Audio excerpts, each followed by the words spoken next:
It's a very strange, funny time where everybody would love to be able to be themselves, but they can't. Winners wrote, but what actually happened? It's pretty devastating. I mean, to become fascinated with the personal life, or the thoughts and opinions of a person who pretends for a living, who lies for money. After years of staying silent, Johnny Depp has finally had enough. At 62, he's naming the 7 actors he absolutely can't stand. And surprisingly, every single one of them is tied to Amber Heard. All his ducks were in a row, and I tortured him. I really did. I actually did. Because he was always talking about these video games, you know? Behind closed doors, Depp wasn't just battling Amber. He was battling the men he thought she was getting close to. Suspected that Amber was having an affair with James Franco, correct? That was the reason for your argument. Yes. From nasty nicknames and drunken outbursts to career sabotage and icy on-set tension, these 7 names represent the fallout from a relationship that spiraled into madness. So let's get into the details. For decades, Johnny Depp played the Hollywood game in silence. The quirky outsider, the misunderstood genius, the reluctant heartthrob. From indie cult classics to billion-dollar blockbusters, he built a career on mystery, rarely giving the press more than a sly smirk or cryptic answer. He wasn't the kind of star to start feuds or air out dirty laundry, at least not publicly, but that version of Johnny, long gone. I keep wondering about the word comeback because I didn't go anywhere. Matter of fact, I live about 45 minutes away. After years of courtroom battles, media storms, canceled projects, and shattered relationships, the 62-year-old actor seems to have finally reached his breaking point, and seems like Depp has revealed exactly who made his Hollywood journey hell. 7 names he no longer has time to forgive or forget. And here's the jaw-dropper. Every single one of them is related to Amber Heard. That's right. The woman at the center of one of Hollywood's biggest legal scandals is also the common thread in some of Depp's most bitter celebrity feuds. Some of these actors were her flirty co-stars. Some were rumored flings. And some, Depp believed they were having full-blown affairs with her. And we all watched it play out, Depp v. Heard. The trial that shook Hollywood to its core. Now Depp's pulling back the curtain and calling out the actors he believes played a role in that chaos. One name that lit a fire in Depp's personal life was James Franco, and not because of acting competition. During the Depp v. Heard trial, Amber Heard testified that Depp hated James Franco. Why? Jealousy, suspicion, and possibly betrayal. It all traces back to the Adderall Diaries 2015, where Heard starred opposite Franco. Depp reportedly believed she had cheated on him with Franco, and his reaction was explosive. During a now infamous flight, Heard says Depp launched into a jealous rage, interrogating her about her scenes with Franco before things turned physical mid-air. He was mad at me for taking the job with James Franco. He hated James Franco. Whether Franco was guilty of anything or not, Depp's hatred was real and deep. To him, Franco wasn't just a co-star. He was a threat, a symbol of infidelity, and possibly the wedge that helped crack his already fragile marriage. Just when you thought the Johnny Depp-Amber Heard saga couldn't get messier, here comes James Franco getting dragged right into the middle of it, and not in a good way. According to new testimony, Depp didn't just dislike Franco. He allegedly despised him. And now we might be starting to understand why. Already accusing me of kind of secretly having a thing with him in my past since we had done Pineapple Express together. This week in court, Depp flat out claimed that Franco was creepy and R toward Heard. Words Depp says he didn't make up, but ones he alleges came straight from Heard's mouth. Let's backtrack for a second. Remember those leaked elevator photos from 2016? The ones showing Heard and Franco cozying up late at night inside Johnny Depp's penthouse building? Yeah, those just went from awkward to potentially explosive. Apparently, Depp was fuming over those images, especially since they surfaced around the same time Heard accused him of physical abuse, including slapping her and dangling her tiny dog out of a window. He, of course, denies those allegations. But on day 2 of Depp's libel trial against the Sun, the courtroom drama reached a new level of chaos when Franco's name came up in a big way. Depp testified that Heard had previously warned him about Franco's behavior on the set of Pineapple Express. She allegedly said Franco made repeated unwanted sexual advances, even tried to kiss her, and described him as a creep and a R. Depp's words were chilling. She had to sort of run from the advances at one point. She felt he was creepy and RI, so I said a R. So if Heard really said all that, why the late-night elevator visits with the same man a few years later? Depp reportedly felt betrayed and blindsided, especially since the alleged affair with Franco was said to have occurred in 2016, the same year their marriage publicly imploded. James Franco had earlier requested a sealed deposition in this whole legal mess, clearly trying to avoid public involvement. But thanks to Depp's bombshell testimony, Franco's name is now front and center again. And this could be career damaging. Let's not forget, Franco has already been dodging landmines ever since the #MeToo movement exposed. 5 women have accused Franco of inappropriate or exploitative behavior, which he disputes. This courtroom name drop might be the last thing Franco needed while he's trying to lie low and rehab his image. But in the war between Depp and Heard, no one's getting out clean. And James Franco may have just become collateral damage. If there's one name that shows how fast alliances can turn toxic, it's Paul Bettany. Depp once counted him as a close friend and confidant, someone he could blow off steam with during his darkest moments. But those moments would later come back to haunt him in court. Based on your own observations, how would you describe Mr. Bettany's relationship with Miss Heard while you and Miss Heard were together? Abominable. Hollywood friendships usually fly under the radar until they don't. In the case of Johnny Depp and Paul Bettany, their little-known bond didn't just quietly exist in the background. It was dragged, kicking and screaming, into the courtroom spotlight. And what came out? Disturbing texts, drug-fueled admissions, and a trail of drama that has people questioning just how sweet this friendship really was. It all unraveled in 2020, when Depp sued the UK's The Sun for calling him a wife-beater. As part of the legal circus, private text exchanges between Depp and Bettany were read aloud, and they were anything but friendly banter. One infamous 2013 message joked about burning and violating Amber Heard's corpse. Let that sink in. Depp later claimed it was a Monty Python reference, but the damage was already done. And let's not forget, Bettany has always publicly defended Depp, tweeting in 2016 that his longtime friend was the sweetest, kindest, gentlest man. This despite being knee-deep in accusations of domestic. Why so loyal? Because these two weren't just close, they were entangled. Ms. Heard despised Mr. Bettany mainly because we had become such close friends. Their friendship began on the set of The Tourist in 2010, and Bettany has described it like something out of a rom-com. He once gushed, "I looked at him and he looked at me and we haven't stopped laughing since." Cute? Sure. Until you realize this meet-cute evolved into a codependent, drug-laced bromance that even Amber Heard allegedly saw as a threat. According to Depp himself, Heard hated Bettany.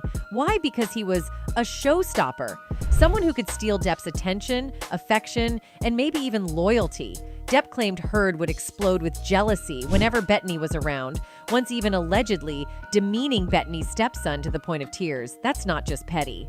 That's war. Spoke over him, and then it started to get quite rude. She got mean. But the friendship didn't just stay on a spiritual or emotional level. It went chemical. In court, Depp admitted that he and Bettany shared much more than laughs, including alcohol, cocaine, Xanax, and alcohol. He openly stated that if Bettany was feeling anxious or unpleasant, he'd supply whatever substance he asked for. These aren't just party buddies. This sounds like two grown men propping each other up with a pharmaceutical cocktail. And while Bettany once admitted to battling drug addiction since the death of his younger brother, the question becomes, was Depp helping him cope or keeping him hooked? Bettany himself tried to downplay the scandal when his horrifying texts became public, calling the experience embarrassing and chalking it to a world without context. But context or not, the texts are there, and the jokes weren't just off color. They were violent, vulgar, and shockingly specific. That you just referenced, other than Mr. Bettany, who else saw that text message at the time that it was sent? No one. Of course not. Oh, and about that sweet side of the friendship? Depp shared an anecdote about Bettany's daughter calling him uppy uppy, which he later slipped into dialogue while filming Mordecai. Sounds harmless, even endearing, until you remember this is the same man who sent messages about burning a woman alive, and the same friend who got tangled in drug binges and legal crossfire. At this point, the Depp-Bettany friendship is less a wholesome bond and more a cautionary tale about loyalty, blurred boundaries, and how Hollywood bromances can go from heartwarming to horrifying with one subpoena. In a legal war fueled by love, rage, and substance abuse, Paul Bettany may have entered as a friend, but he left as Exhibit A, behind the scenes of Public Enemies, 2009. Tensions boiled over between Depp and director Michael Mann. While the film came together beautifully on screen, the working environment was anything but smooth. Reports from the set claimed Depp grew increasingly frustrated with Mann's obsessive, perfectionist directing style. Things got so tense that Depp allegedly stopped speaking to Mann entirely, forcing the crew to mediate communication between the two. Mann later downplayed the friction, calling it typical creative differences. But insiders painted a different picture. Depp felt disrespected, restricted, and creatively boxed in. And considering he's known for fiercely protecting his artistic freedom, it's no surprise this collaboration ended in a Cold War. Michael Mann is a director known for his cinematic precision, or, depending on who you ask, a relentless perfectionist with the patience of a serial killer and the ego of a warlord. And while his obsessive eye for detail has birthed some of Hollywood's most iconic crime films, it also seems to have sparked an explosive behind-the-scenes war with none other than Johnny Depp during the making of Public Enemies. They weren't together, not to make a myth out of it, they weren't together, they didn't have that many scenes together. Is that the kind of... In early interviews, Depp tried to keep things diplomatic, emphasis on tried. When asked about Mann's directing style, Depp described it with the kind of backhanded admiration that screams, "I hate this guy, but I can't say it outright." He said Mann's approach was about the details of the details of the details, joking that a new word should be invented for the director's neurotic levels of obsession. It teeters on microscopic obsession with every molecule of every moment, Depp told Entertainment Weekly. Sounds like praise, until you read between the lines. EW jokingly interpreted the quote as Depp's polite way of calling Mann an obsessive asshole. Their words, not ours. But by the time Depp added, "When do you get to stand on the running board of a 1932 Buick blasting a 50-round clip from a Tommy gun? And with Michael, you do it again and again and again." Even he sounded exhausted. And apparently he was. Rumors swirled even before Public Enemies hit theaters. Constant screaming matches, walk-offs, and cold shoulders on set. Nikki Finca, Hollywood's original tea spiller, started digging. She originally posted an open call for dirt. "If you've got details about the constant battling I heard took place between Michael Mann and Johnny Depp, email me." That quote mysteriously disappeared later, replaced with a toned-down version. Someone get to her? Studio pressure? Legal threats? Classic Hollywood damage control. But it wasn't just industry gossip. According to insiders quoted by the Daily Beast, things got so bad Depp allegedly stopped speaking to Mann entirely. You read that right. The star of the damn movie refused to communicate with its director. Universal executive Dylan Clark had to act as a literal human buffer, relaying messages between the two. A glorified walkie-talkie and $1 million standoff. And Clark? He later resigned, Hollywood speak, for "he got the hell out." No wonder the final film felt disjointed, cold, long-winded, and only catching fire in the final act. Public Enemies looked like what it probably was.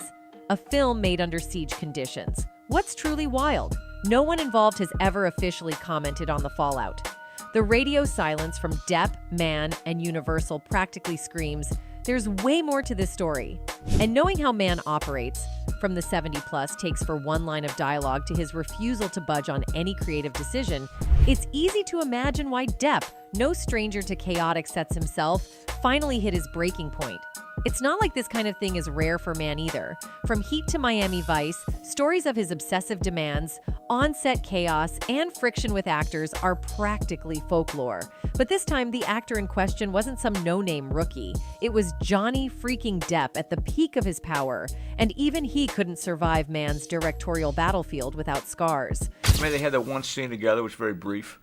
They had that one scene together, and it's a difficult scene. I mean, the real tragedy, all that behind-the-scenes drama might have cost Public Enemies its greatness. Instead of Oscar buzz, it got lukewarm reviews, audience fatigue, and one hell of a strained Hollywood silence. Even Harvey Weinstein, of all people, stepped in to weirdly endorse the film, despite having nothing to do with it. That's how desperate the PR cleanup got. In the end, Public Enemies became less of a gangster epic and more of a cautionary tale. What happens when two Hollywood powerhouses in front of a rolling camera, and no one backs down? Needless to say, they haven't worked together since, and probably never will. Sometimes the hate isn't mutual, but it's still very real. Corey Feldman has long harbored resentment toward Johnny Depp, accusing him of taking a role that Feldman believed was his, the lead in What's Eating Gilbert Grape. Feldman has said in interviews that he was originally eyed for the part, and that losing it to Depp completely derailed his comeback. It's a sore spot that he's mentioned publicly more than once, claiming Depp stole a pivotal moment in his career.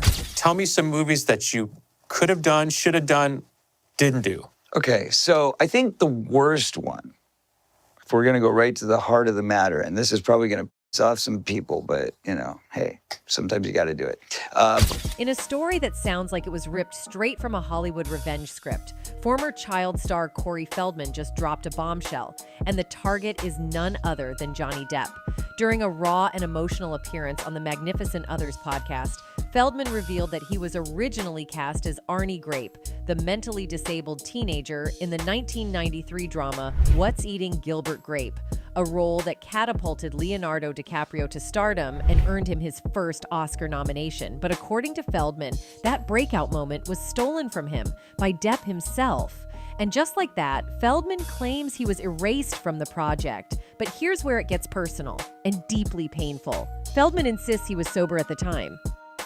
Fresh out of rehab, turning his life around, trying to help others do the same, including his close friend River Phoenix, who tragically died of an overdose outside Depp's now infamous Viper Room nightclub later that same year.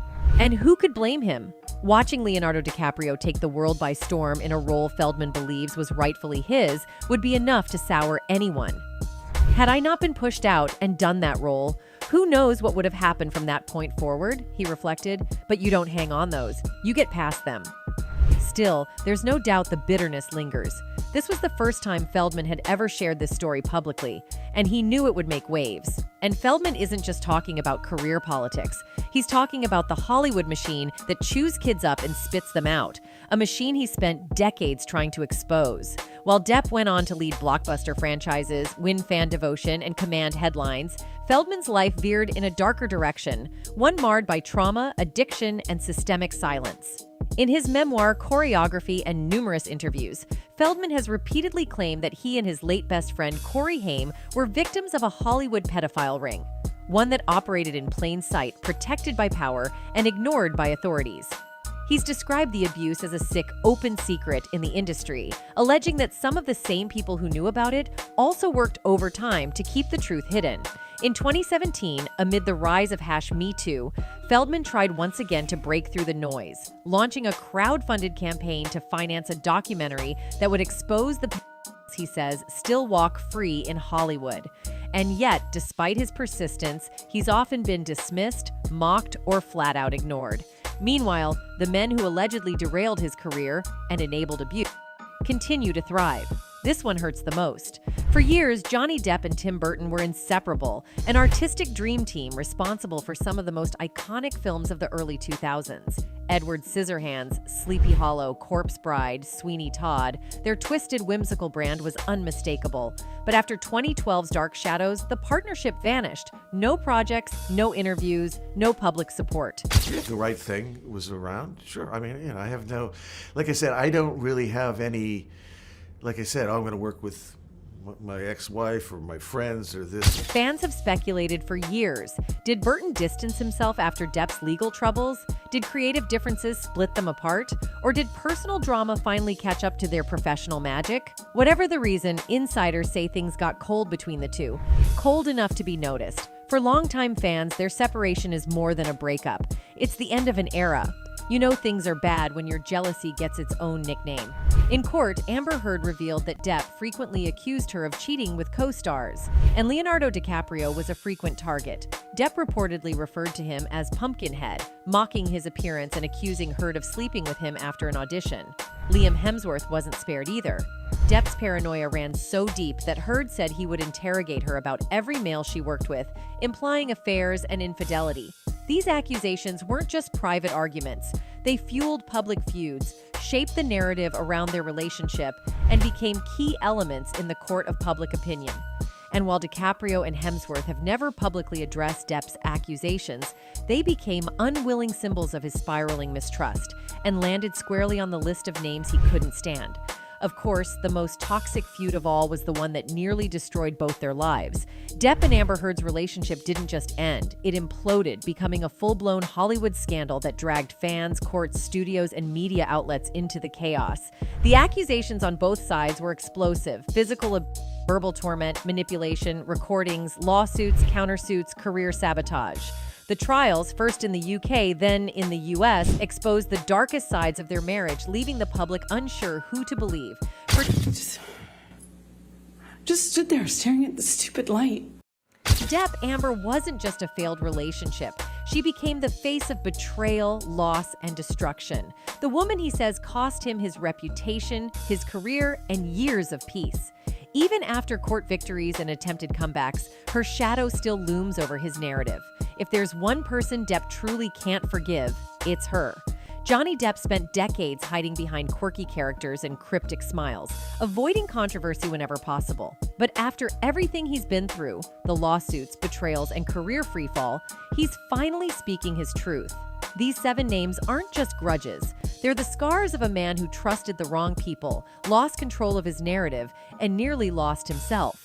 Now at 62, Depp isn't just calling them out, he's reclaiming the spotlight. And in Hollywood, that might be the boldest act of all. That's it for today, folks. Goodbye.